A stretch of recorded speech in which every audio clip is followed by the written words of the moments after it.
holy brothers and sisters! It is the 11th of TAMUZ, and in the Kitzur Likutei Moharan, today's lesson will be called Sickly Servitude. Teaching number 268. When a person does not focus on the ultimate purpose of his life, what does he have to live for? The soul constantly longs to do the will of its creator. When the soul sees that the person is not doing God's will, it begins to draw itself back to its source and to depart from the body. This is what makes a person get sick. The reason why a person recovers itself by taking medications and going through therapies and treatments is because the soul sees that the person is capable of subordinating its own desires and of taking bitter tasting medicines and enduring difficult treatments in order to achieve a certain purpose. Consequently, the soul returns to the person with the hope that he will also subordinate his desires for the sake of the true purpose, which is to do the will of his creator. We must recognize and remember that all pain, suffering, and sicknesses are not random, and they are brought specifically to help us get closer to our Creator. We should use these wake-up calls properly and to do teshuvah and to come back, and ideally to do this work beforehand so that we do not need to get sick at all. Teaching number 269. The abode of the tzaddik reflects the deeds of the generation. Just as we know that a person's mind is as orderly or as messy as the room in which he sleeps, so too are the spiritual deeds of ones around a tzaddik reflective of his home as well. Teaching number 270.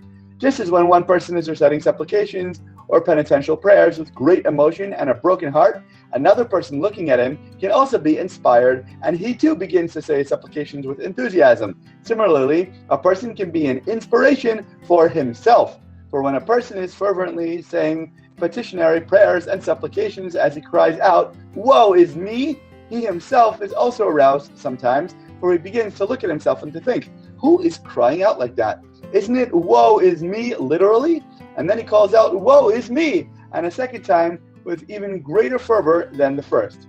Whenever we can be of benefit to someone else, we should try to help.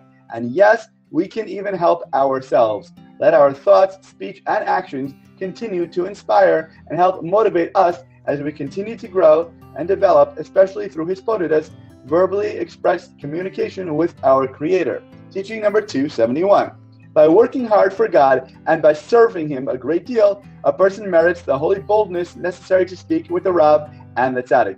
Then, as a result of speaking with the Rav and the Tzaddik, he is thereby inspired to serve God even more. Thus, these two things depend on one another. Likewise, there are many other things in the service of God that are interdependent, and one does not know where the starting point is, since each one of them starts from the other.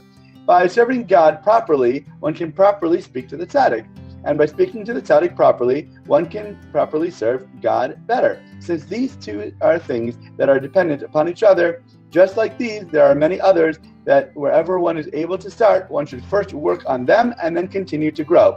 Do not ever think that something is too big or too hard. Just start somewhere and keep working on it to continue to grow. As always, thank you so much for learning together. And if you enjoy these lessons, please remember to like, comment, share, and borrow. And please God, we'll learn again tomorrow.